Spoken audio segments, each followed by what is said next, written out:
Hey everyone, in this video we're answering a big question. Can you play Fortnite on Linux in 2025? Let's break it down quickly. First, there's the anti-cheat problem. Fortnite uses kernel-level anti-cheat systems, like Easy Anti-Cheat and Battle Eye, but these don't fully work on Linux through Wine, Proton, or Lutris.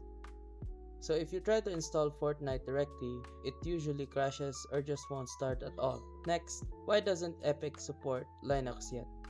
Epic Games has said the Linux player base is still too small to justify full support, and so far, they haven't made any progress on adding proper anti-cheat compatibility for Linux. Now what can you do? You have a few options. Use cloud gaming like Nvidia GeForce Now or Xbox Cloud to stream the game, or dual boot into Windows for full compatibility. You can also try a virtual machine with GPU pass-through, but that's really only for advanced users with powerful hardware.